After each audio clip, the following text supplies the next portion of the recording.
So without any further ado, it's my pleasure to welcome the next Premier of Alberta, Stephen Mandel.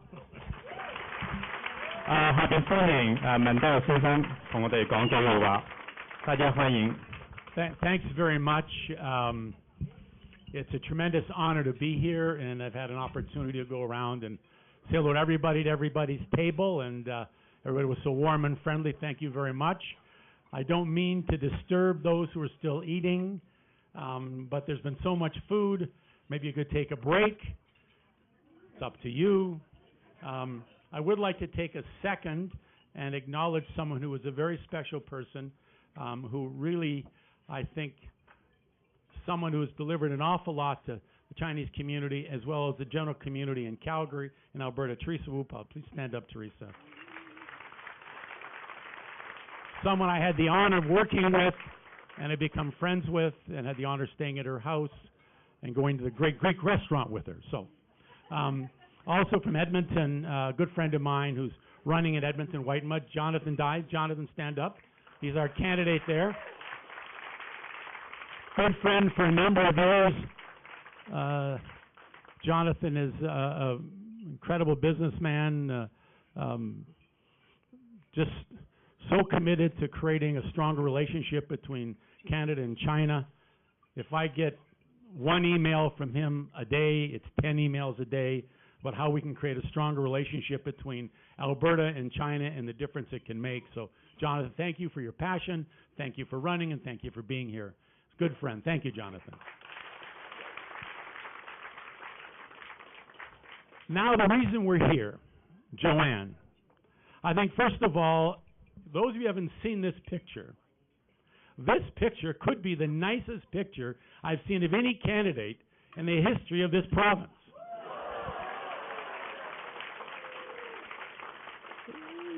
She looks so cool, so calm, so collected. Out there in the wilderness of Edgemont. I don't think Edgemont's a wilderness, to be honest with you, but that's okay. She just looks absolutely marvelous. And we're so blessed to have her as a candidate for the Alberta Party. Many of you are probably sitting there saying, who and what is the Alberta Party? And I will try to tell you a little bit about it and answer some questions if you so desire. And then I'll get off the stage and allow you to finish your dinner, or you can eat while I'm talking. I don't take it personal. As a politician, anybody who will listen will be glad to speak. So, the Alberta Party is a party that has evolved in the last number of years as a result of the polarization of this province. We have a party of the far right and a party of the far left.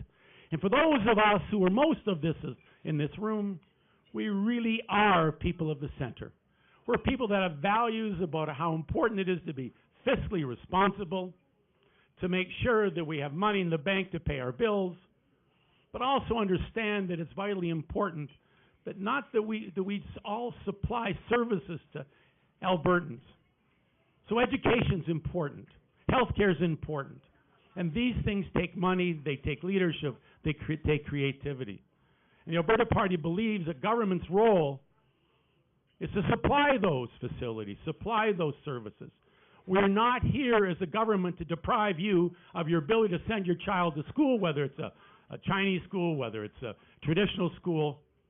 We believe that Albertans have to have opportunities for choice.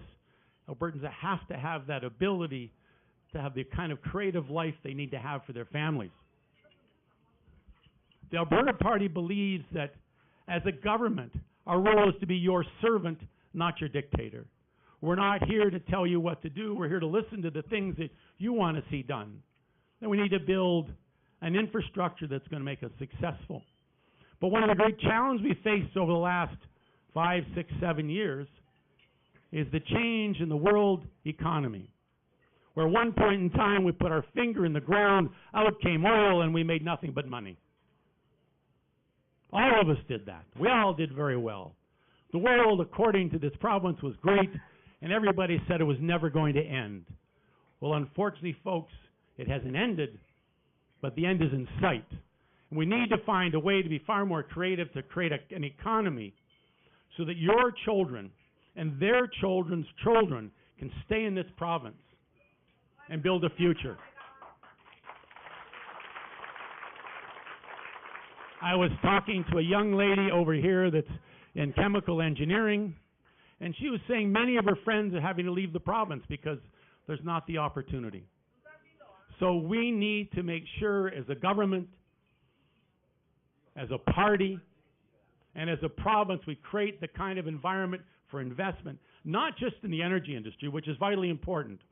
Pipelines, drilling, diversifying, all those things are vitally important. But we have to create a different kind of environment where Alberta's going to look to the future with a much more diversified economy, a different kind of opportunity for all of us.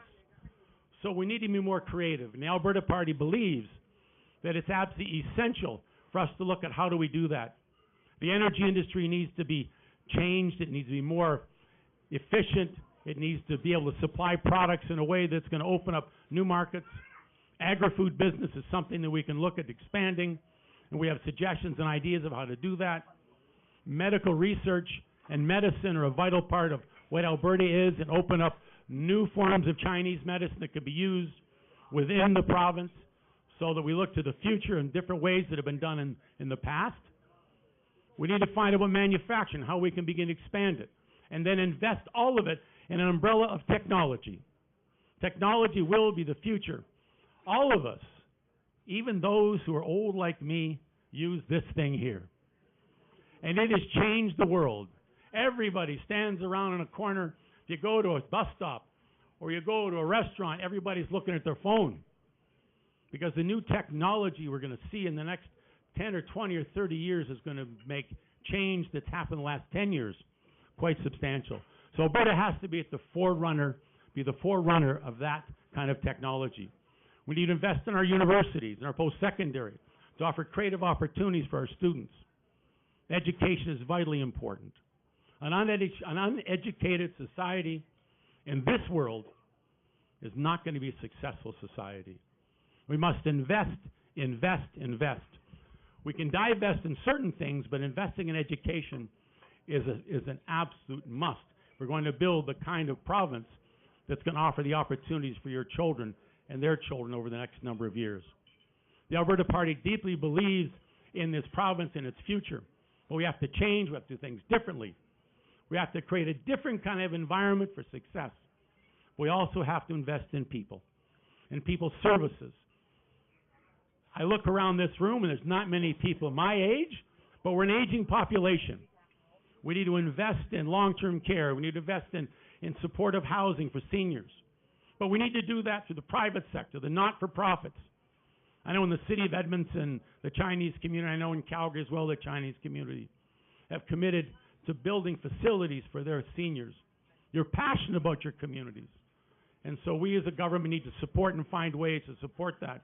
Because if we don't build now, we're creating nothing but problems in the future.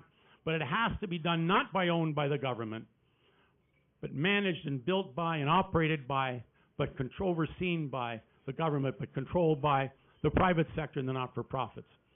We see government playing an important role. We also see business as a big part of how to build a future in this province.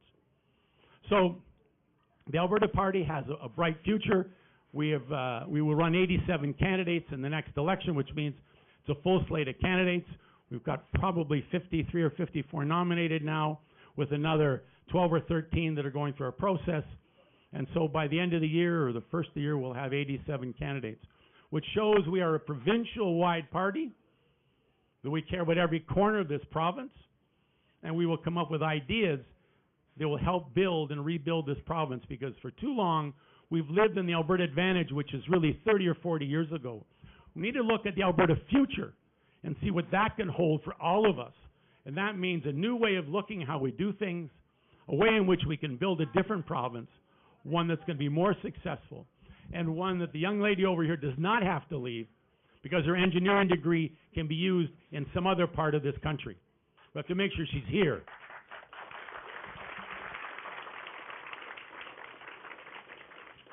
So on that note, I would be more than happy to answer any question that anybody has.